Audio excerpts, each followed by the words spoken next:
Salut à tous, j'espère que vous allez bien. Aujourd'hui, on se retrouve pour une nouvelle vidéo qui va vous parler du jeu Chaos Ball. Je sais, je fais très bien le commentateur sportif mexicain. C'est un jeu qui est sorti en 2014 via campagne Kickstarter qui a très bien marché puisque la boîte est disponible en physique. Un jeu de Eric M. Lang, édité chez Cool Mini en note. C'est pour 2 à 4 joueurs, c'est de type affrontement sportif pour des parties qui oscillent entre 1 heure et 1 heure et demie. Et pour un prix qui lui aussi entre 89 et 99 euros. Le pitch, grosso modo, vous jouez une équipe de diablotins, de vampires, d'Amazon et d'autres créatures d'Heroic Fantasy très néfastes et très vulgaires qui se disputent durant un match de Chaos Ball pour justement gagner le trophée de Chaos Ball et régner sur la ligue. Donc voilà, c'est très sommaire, ça reste un jeu de sport où le meilleur gagne. Mais sans plus attendre, comment Petit tour du propriétaire, qu'est-ce qu'on va trouver dans une boîte de Chaos Ball? Dans une boîte de Chaos Ball, on va trouver des cartes, on va trouver différents tokens et on va trouver des figurines. On va trouver 4 types de figurines, plutôt 4 équipes. On va avoir les vampires, les amazones, les ogres ainsi que les démons. Chaque joueur est invité à prendre une team, donc là j'ai mis les vampires et ici j'ai mis les amazones. Si on se focus un peu hop, sur les figurines, on peut voir qu'on a des figurines carrées qui sont assez détaillées, hein. De toute façon ça c'est propre à Cool Mini en note, ça savent bien faire du bon matos sur les figurines. Donc hop, là on va avoir des figurines à socle carré, et là on va avoir des figurines à socle rond. Je vais y revenir ensuite pour vous développer un peu la mécanique du jeu et à quoi servent les figurines ronds et à quoi servent les figurines carrées. On va avoir aussi une piste de score que je n'ai pas mis parce qu'elle est assez grande, qui va comptabiliser le nombre de points, effectivement, pour gagner à Chaos Ball. On va jouer 4 manches, plutôt un quart-temps, un deuxième quart-temps, une mi-temps, le troisième quart-temps et le quatrième quart-temps. Ça parle à ceux qui sont affinitaires et qui connaissent un peu les sports US parce qu'ils fonctionnent un peu comme ça, notamment le football américain, etc. On va avoir une piste de score, donc voilà, on démarre à 0, on arrive à 69, un érotique. Et le but du jeu, bien sûr, va être d'exploser la face à l'adversaire concernant les points. On peut gagner de différentes façons. S'il n'y a plus de joueurs et d'équipes adverses sur le terrain, bien sûr, on a gagné, on a bousillé tout le monde. Si on arrive, durant le 4e quart-temps, à la fin du match, à avoir le plus de points de victoire, on va dire, de score, on a aussi gagné.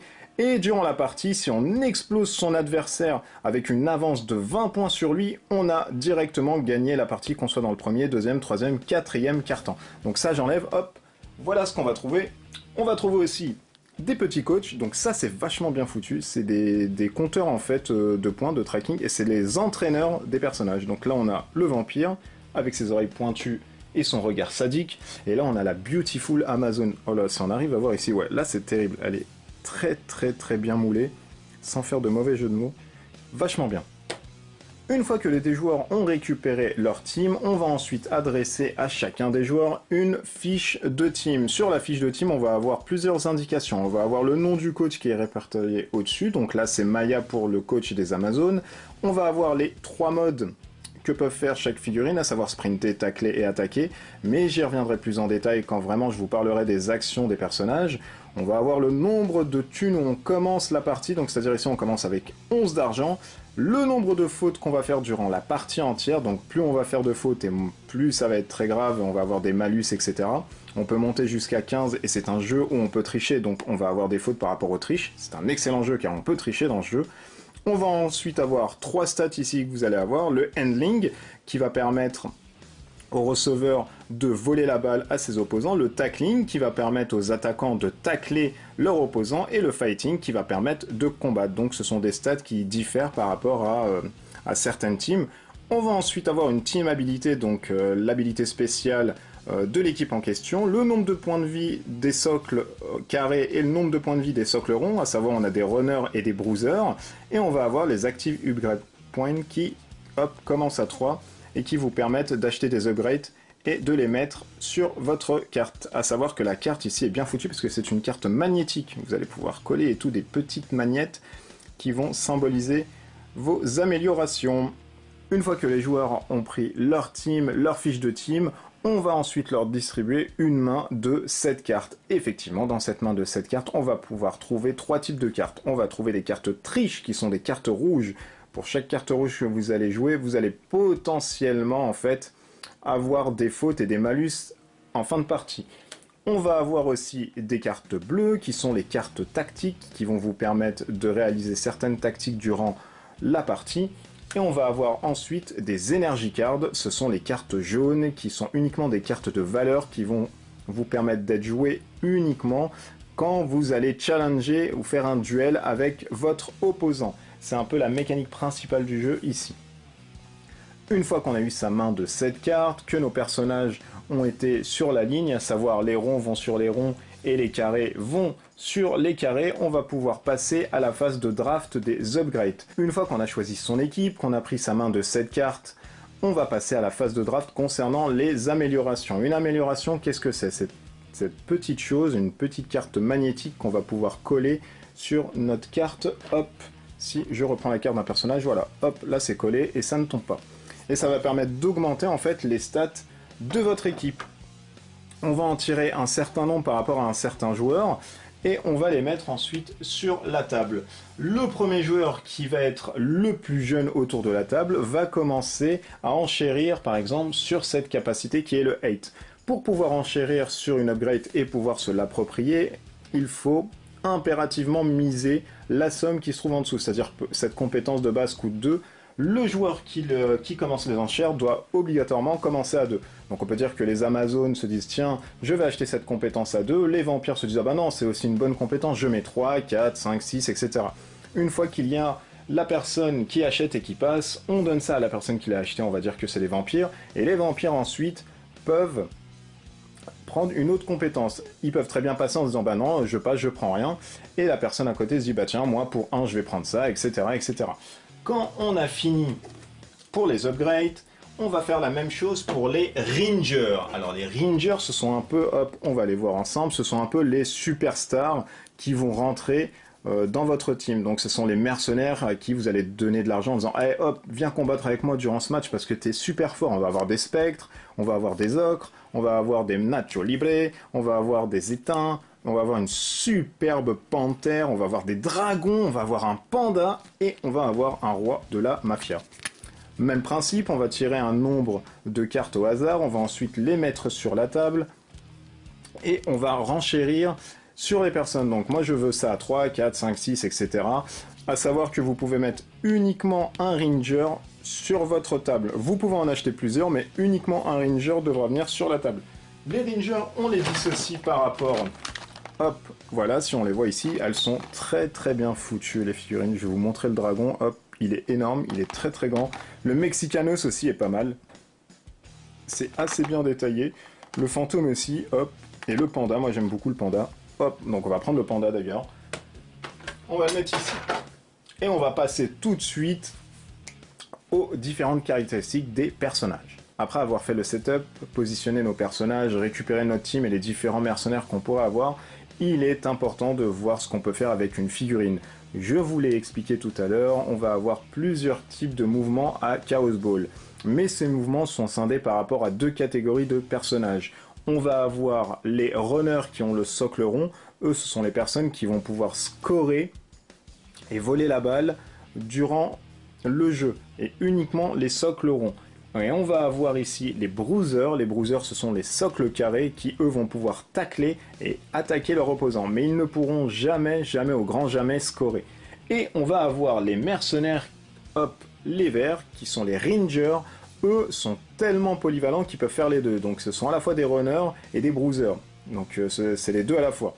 Ils sont très très forts, donc ils coûtent très très très cher. Une action, qu'est-ce qu'on peut faire ? Pour l'ensemble des personnages, on peut se déplacer jusqu'à 5 cases. Donc on peut faire 1, 2, 3, 4, 5. On se déplace de manière orthogonale et non en diagonale. On peut tenter de prendre la balle. Si on tente de prendre la balle, on arrête définitivement son mouvement. C'est-à-dire que si je suis dans cette configuration, si je fais 1, 2, 3, 4, je m'arrête, je prends la balle et mon tour s'arrête. Ce qu'on peut faire avec des runners.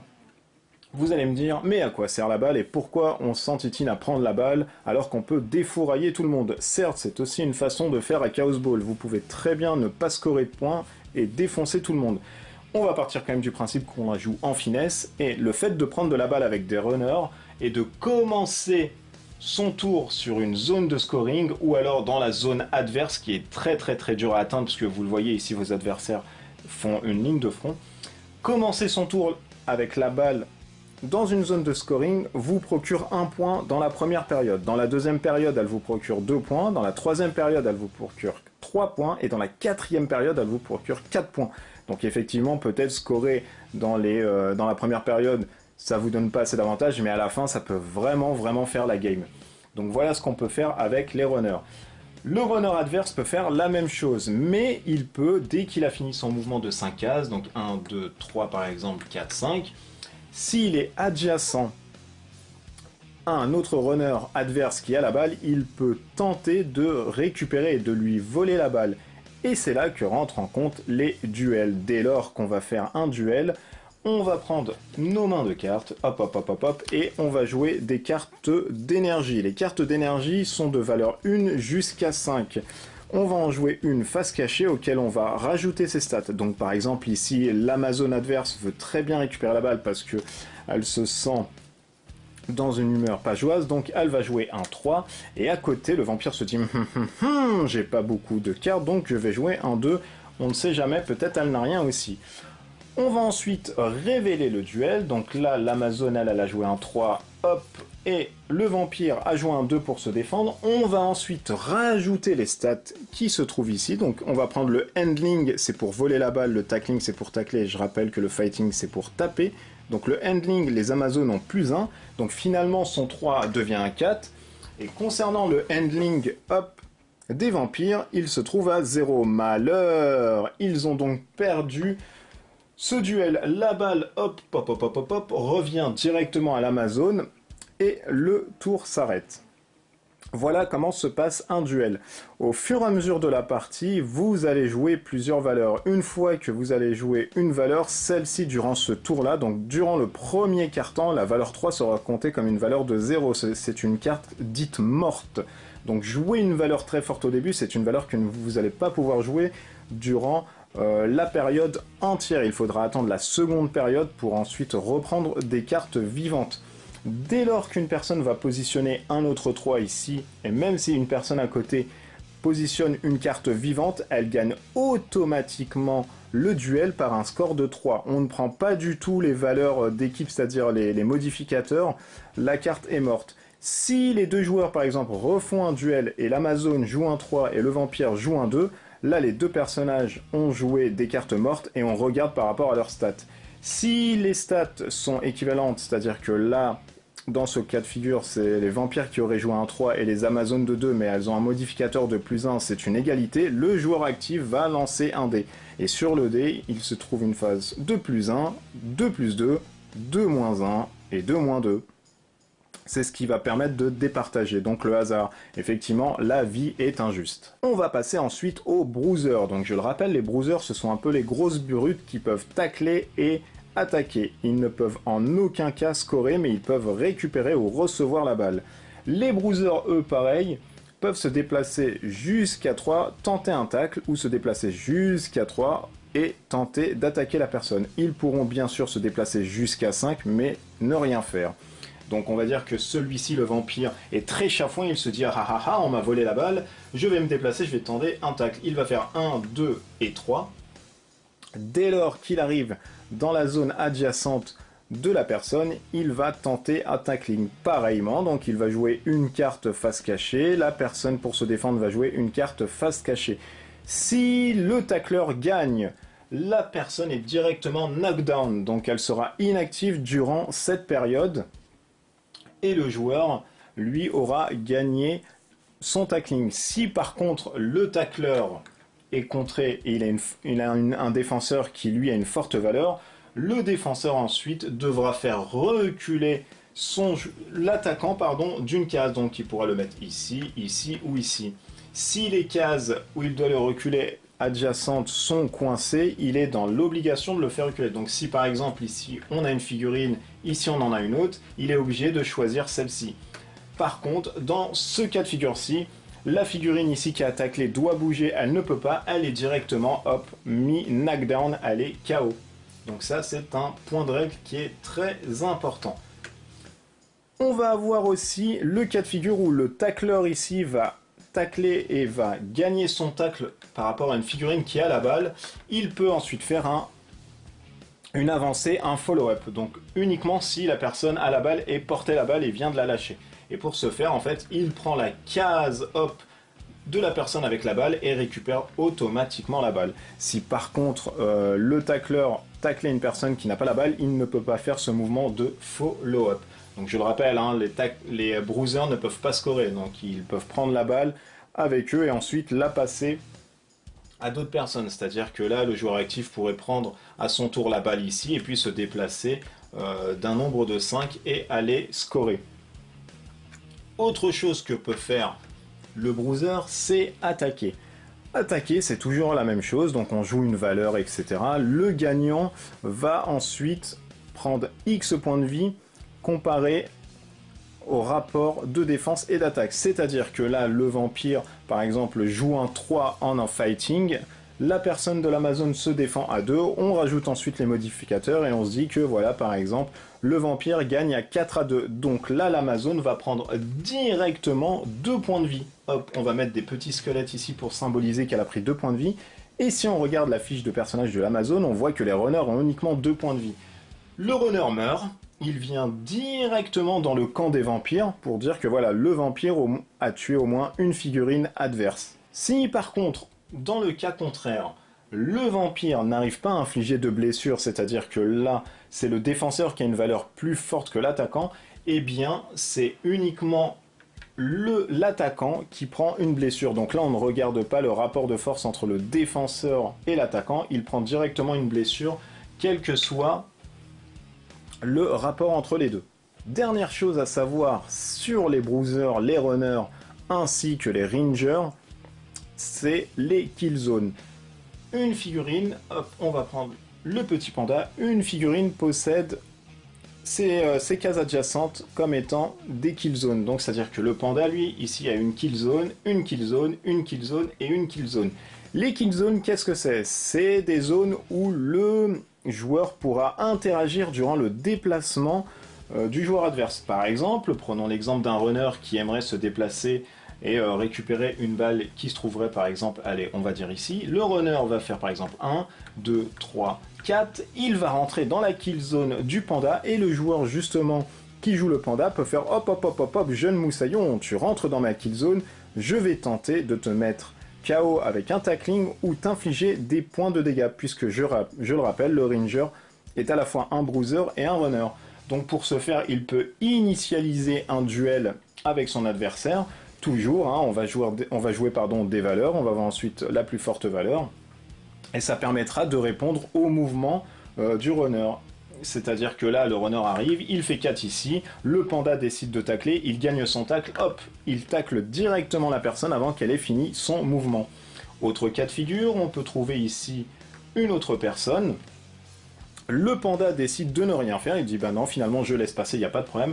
Le runner arrive ici dans une nouvelle kill zone par rapport à une autre figurine adverse. Cette figurine peut interagir avec le runner adverse. Pourquoi? Parce que d'une part elle est sur la kill zone et d'autre part parce que le panda n'a rien fait durant le déplacement sur sa kill zone. Si par contre on prend l'exemple inverse, le runner ici adverse arrive, le panda lui décide de tacler, manque de chance, bah, il n'a pas réussi son tacle, donc il se retrouve ici, justement car il a perdu son tacle, le runner continue, récupère la balle, là le vampire adverse ne peut pas initialiser quelque chose sur sa kill zone, parce que là, il y a eu une réaction, et uniquement une seule réaction sur le joueur adverse. On ne peut faire uniquement qu'une seule réaction sur un joueur. Si elle est réussie, bah, le joueur subit les conséquences. Si elle n'est pas réussie, le joueur continue ses mouvements et ses actions comme si de rien n'était. Comment se passe un tour de jeu? À son tour de jeu, le joueur actif va pouvoir déplacer une figurine ou alors jouer une tactique. Je rappelle que la carte tactique est une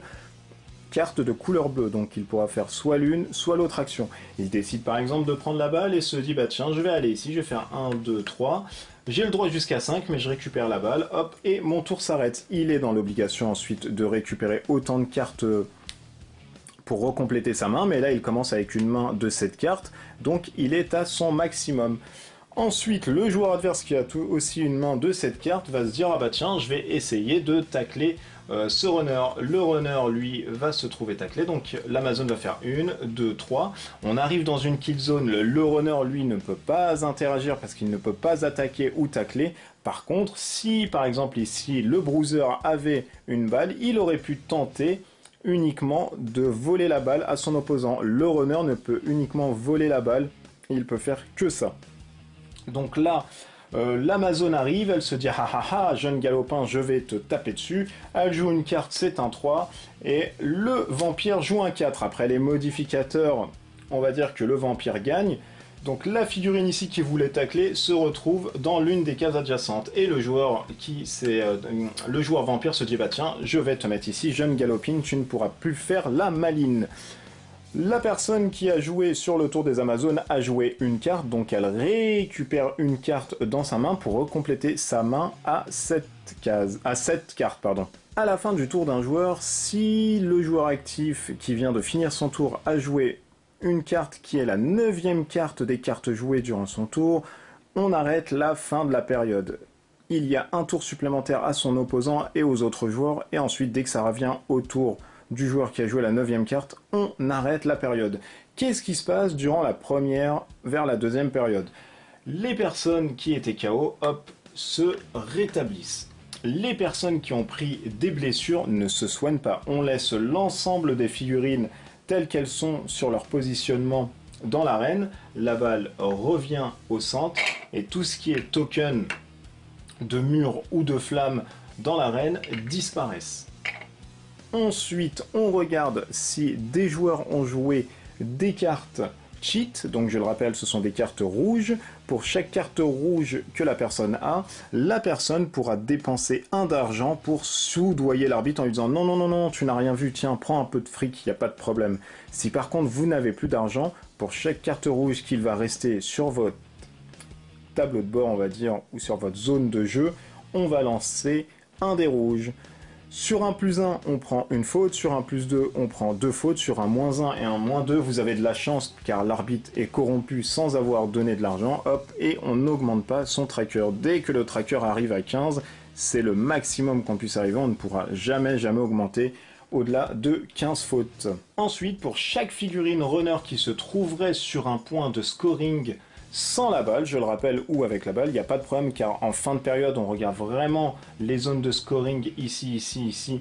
Et si on a un runner qui se trouve sur une zone de scoring, même si ils n'ont pas la balle durant la fin d'une période, ils scorent le nombre de points comparé à cette période. C'est-à-dire que là, on vient de finir par exemple la première période, les vampires scoreraient 1 point, 1 point, 5 points car celui-ci est dans la zone adverse et ça vaut toujours 5 quelle que soit la période.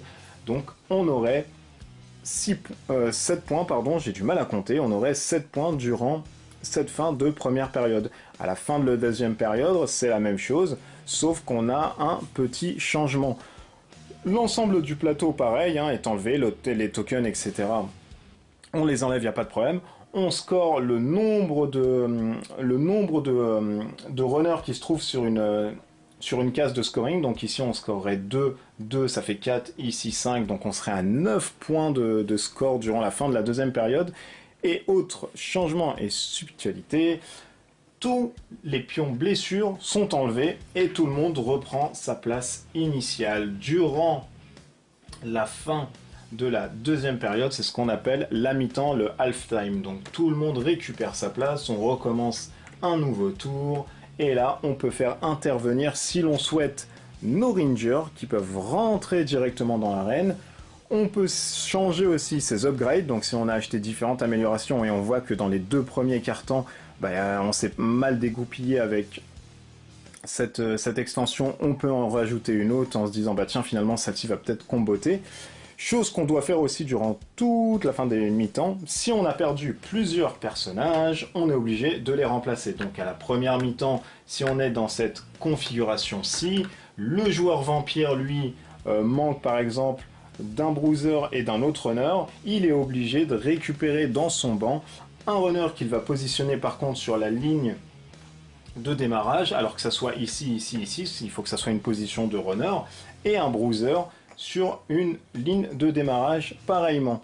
Si la personne n'a pas la possibilité de mettre une figurine car elle lui manque une figurine ou 2 figurines ou 3 figurines, elle a perdu directement la partie, elle ne peut plus jouer car son équipe est incomplète. Chose que vous allez faire ensuite durant la deuxième et la quatrième quart-temps, ça va être de scorer les points de kill et les points de cheat. Effectivement, la personne, l'équipe qui aura le plus tué d'opposants pourra scorer et devra du coup scorer, il va pas dire non, prendre 6 points.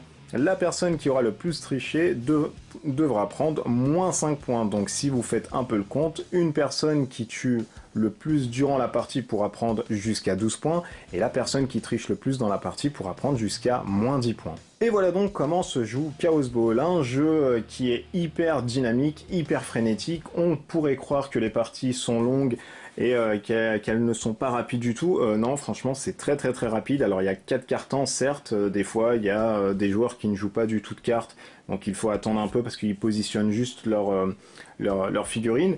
Ceux qui pensaient comme moi, je l'ai pensé, que c'est un jeu de bastonnage et puis finalement il n'y a pas de réflexion, détrompez-vous, parce que finalement vous allez avoir différentes tactiques durant le jeu. Soit vous prenez une équipe vraiment très bourrine qui est là pour casser du mioche et ne pas scorer du tout avec la balle, vous le pouvez parce qu'il y a des équipes qui sont faites pour ça, notamment des ogres, notamment les barbares, les zombies aussi, pas mal. Mais vous pouvez jouer aussi en finesse. Vous pouvez prendre la balle, scorer, vous pouvez vous encercler autour de personnes qui vous défendent, etc., qui éviteront que les personnes puissent vous attaquer. Donc c'est tout à fait possible. Il y a différentes façons de jouer à Chaos Ball qui correspondent à différents gameplays par rapport aux boîtes. Les boîtes d'extension, on va avoir plusieurs choses. On va avoir des loups-garous, on va avoir des cow-boys, on va avoir des mini-chats aussi. On va avoir des zombies, là je suis en train de les regarder, des valkyries, des barbares, des paragons.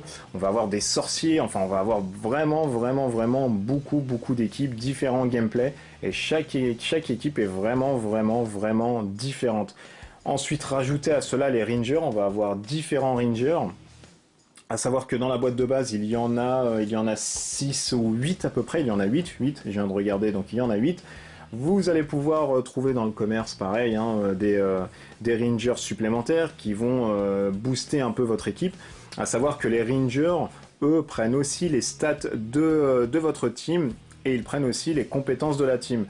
Chose qui peut donner vraiment des combos très dévastateurs quand vous combinez certains rangers avec le jeu. Ça peut même, je ne vous le cache pas, déstabiliser un peu le jeu. Enfin, à mon sens. Donc du coup, peut-être jouer avec les rangers sans qu'ils aient l'habilité de la team entière. Ils gardent leurs stats, mais voilà, ils prennent pas l'habilité de la team, parce que il y a vraiment des combos très sales à faire et à dégoûter votre adversaire à côté. Je sais que certains aiment jouer comme ça, donc pour le coup c'est validé, donc faites ce que vous voulez, mais il y a certains trucs vraiment gros bill et très fumax. Donc voilà, je remonte la boîte parce que c'est intéressant.